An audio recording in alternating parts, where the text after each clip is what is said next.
Hello. So, I'm going to talk about limerence. If you're watching this, I would assume you probably either know what limerence is or maybe you're experiencing it. And from personal experience, it fucking sucks. So, if you don't know what limerence is, it's basically like an obsessive crush, but it usually relies on not knowing or being unsure of whether or not your crush or your limerent object likes you back, so it's kind of like a push and pull situation. You can't really tell if it's in your head or not. Right? Like, you can't tell if this person likes you back. It's basically the basis of limerence, but it's very intense, and a lot of the times it really is one-sided. A lot of the times it really can just be in your head, but it's very debilitating and intrusive, and for me especially, it brought up a lot of shame, and it made me feel like I was crazy. And I feel like these words aren't even getting across just how debilitating it can be. But I think that with time, I have learned how to kind of I don't want to say around it, but kind of get through it.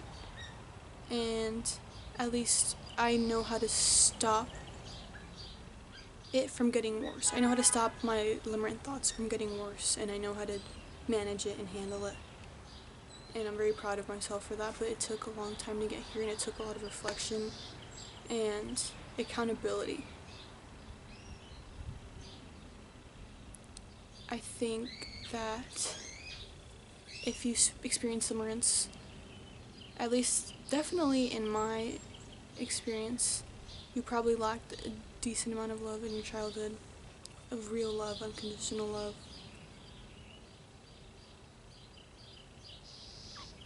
I've learned a lot through limerence, and I'm gonna make a couple points. They're not necessarily to be followed in one specific order, because one might come first than the other one, and I'm not really sure if there's a specific order to put them in. I think they're just kind of things to keep in mind when you're dealing with limerence. However, I do think that the first step is observation. I think you have to observe your thoughts, observe what triggers your limerent thoughts. If it's just seeing this person, if it's certain scenarios. But I think the first step is observation. Not just observation of what triggers you, but also of what it is that the limerent thoughts are about. Like, what scenarios are you imagining with this person in your head? Or also, what triggers your limerent thoughts in the first place? Do you start thinking about this person when you're stressed out, when you're feeling dysregulated? Do you start thinking about them when you're sad or when you're bored? Do you start thinking about them after maybe a difficult conversation with someone? Like, we have to be accountable. Once you start understanding what triggers these thoughts, and you start pinpointing the type of scenarios that you imagine with this person, it'll reveal a lot to you. When you figure out what triggers these thoughts, it's easier to see limerence for what it is, which is just an escape, right? When you're paying attention to what is triggering these thoughts, you can therefore see what you're trying to escape from. And once you know what you're trying to escape from, you can become better, you can grow through that. How do I manage this stressful situation or thing that I'm trying to relieve myself from, right? And when you observe what kind of scenarios you imagine with this person, it's also very helpful, because you'll see in what ways you feel that you lack, or what ways you feel you need to be, or how you need to act or behave in order to be worthy of love. Like for me, for example, I know that a scenario that plays a lot in my head with people that I'm limerent about, or even just have a crush on. It's like I'm bettering their life in some way. I'm kind of teaching them something, even if it's something small. Like I'm bettering their life. I'm giving them a little tip or trick about how to make their eggs taste better. Like little things like that. But what did that show me? That I think that in order to be loved, I need to be needed. I have a really deep desire to be needed by someone, not just wanted, but needed. Like, I need to feel as though I am making someone's life better. And I don't think I do that in a healthy way, because it leads me to be attracted to unhealthy people, people that I think I need to fix or make better. So my need of being needed is not good, but that's something that I learned through observing my limerent thoughts. My second point for getting through or over limerence is not labeling your thoughts. The first step, okay, so maybe there are steps to this. The first step is observation, but after you observe, you cannot label or judge these thoughts. Don't do that.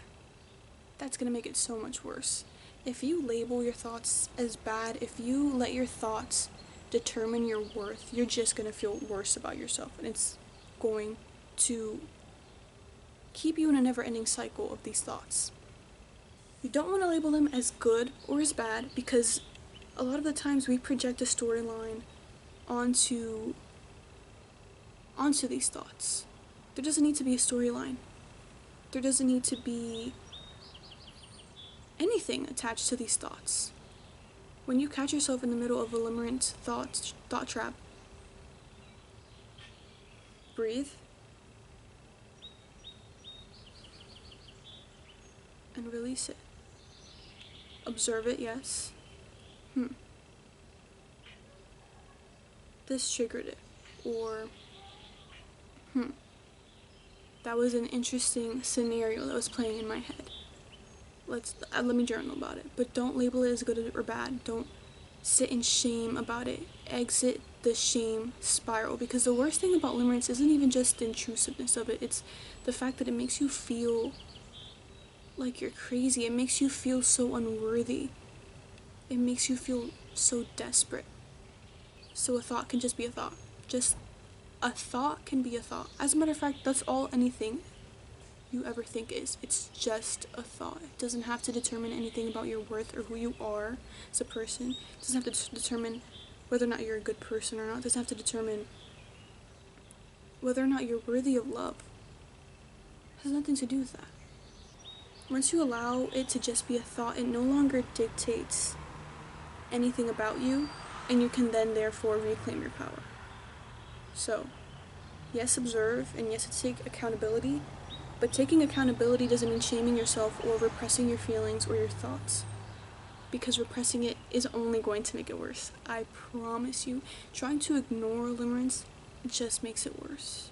You have to be accountable. You have to show yourself grace, because it's not easy. It's not an easy thing to get over. So through this accountability, I think, brings me to the next point, which is getting to the root and letting things go. Limerence, I think, can be a great tool for getting to know yourself a lot better, and I think it could be a good tool in aiding in your personal and spiritual growth, actually. It makes you confront a part of you that feels an extreme sense of lack, that feels as if it's not good enough, that feels as if it's not deserving or worthy. So, and it shows it to you right in your face. And if you really quiet down and you listen to what your thoughts are telling you without judging them, if you listen to what your body is telling you, when you're around this person, and you don't judge it, it'll tell you a lot about yourself. You will learn so much about yourself. So through this accountability and this lack of judgment for ourselves, we can get to the root. Why is it that I feel as though, for example, I need to help someone, or I need to be of service or add value to someone in this specific way in order to be loved? Why do I feel as though that is necessary in love? Why do I feel as though I'm not worthy of love without that, right?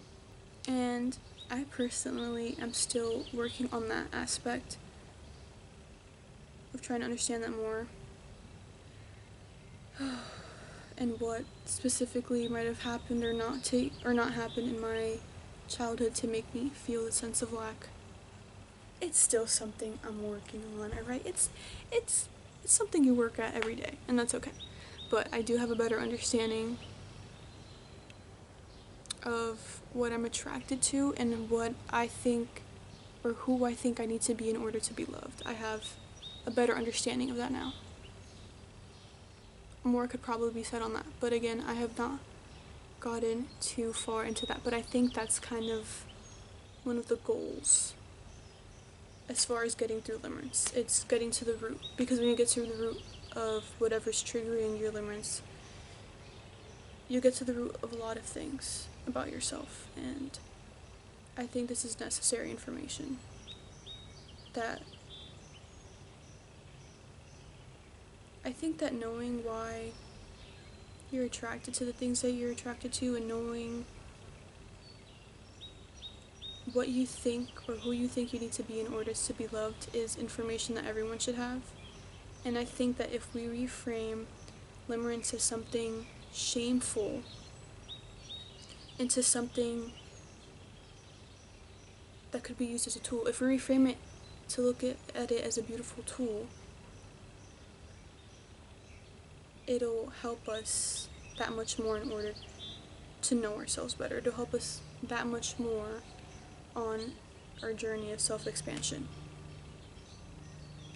I think knowing those aspects of yourself is something everyone should know. Not everyone experiences limerence, but that's okay. You shouldn't compare yourself to other people anyways. And actually, I think more people experience limerence than we think. I think it's still a fairly new term, a fairly new, what is that like? I don't want to say it's a disorder. It's a new term that psychologically we're still kind of learning about. It's not that new, but there isn't that much research on it. But I think it is more common than people think. Okay, my last point. I feel like this video might have been all over the place. I hope this makes sense. Okay, this is a really big one, especially for me. Don't talk about this person. And this is what I mean by there's not really steps to it. I guess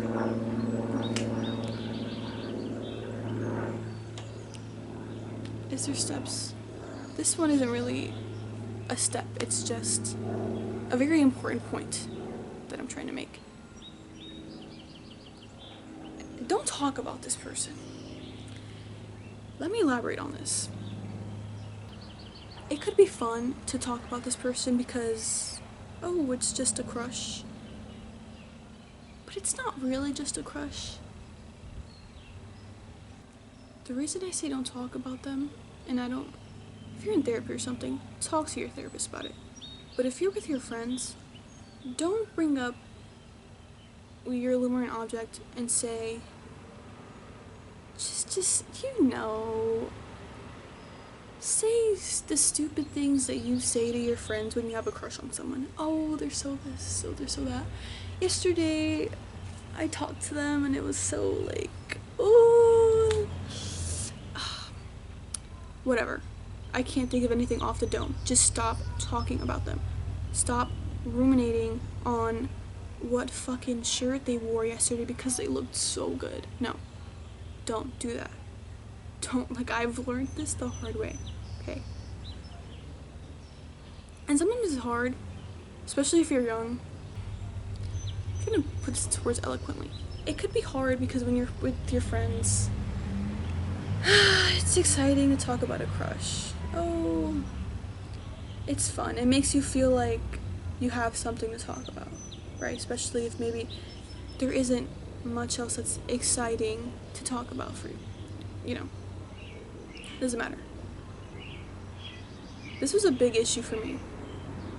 This was a big issue for me. This has, I think, been one of the biggest things that has helped me in ending just the heaviness that comes with limerence and the intensity that comes with limerence. When I start bringing up these crushes, wow, the difference, because when you're talking about this person and you're gushing about this person, you're giving this obsession more energy. It brings in room to ruminate. It brings in all the room to ruminate, because not only are you now ruminating by yourself in your head, but now, in a sense, you've kind of planted this limerent seed in someone else's mind.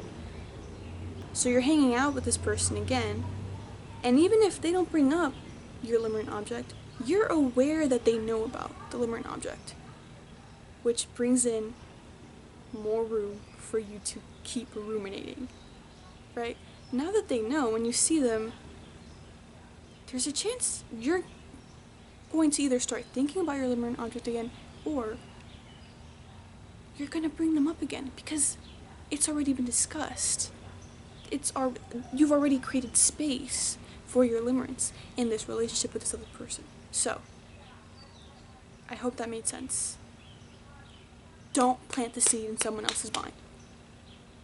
And that, I feel that way about a lot of different things, but especially with limerence, don't talk to them. And what I mean by don't talk to them, you could talk about your limerence with other people. I think that that's very helpful. And I think that it's very helpful to kind of unpack that and release that shame and just kind of admit it to someone, because sometimes it can feel so secretive and sometimes it can feel so like confining, and because there's a lot of shame surrounding it. What I mean when I say don't talk about them is don't gush about them. Don't do that. Don't do it. Don't gush about them. And if you're getting to a point where you're learning how to get through your limerence, just don't bring them up at all. Once you're at a point where you're no longer shaming yourself for limerence, even if you're not shaming yourself about limerence, it could still come up. You could still end up having another limerent crush or limerent object. If you've already removed yourself from shame, then in that case, yes, completely stop bringing up your limerent object. Completely stop bringing them up. Let me explain that. I think I've had a couple of limerent crushes. The first ones I would gush about, I would bring them up. Then I started learning how to get through limerence. I stopped shaming myself, started being more accountable about my thoughts, started being more accountable about the root of this issue or what triggers them, and started giving myself more grace. The limerence ends because either this person leaves my life or whatever happens. I get another limerent object, or limerent crush. I know better now. I'm not telling my best friend, for example, about this person. She has no idea that this person exists. Okay? Because she doesn't have to know. Because I can trust myself in getting through it. I can trust that I am not going to act on my limerent thoughts. Which brings me to acceptance. I think this entire video is about acceptance, to be honest. The entire way through, you have to just accept the fact that you're experiencing limerence. The sooner you accept it, the easier it is to deal with.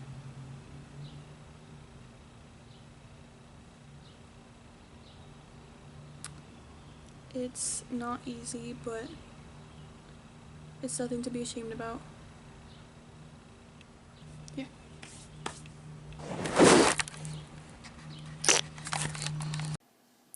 So,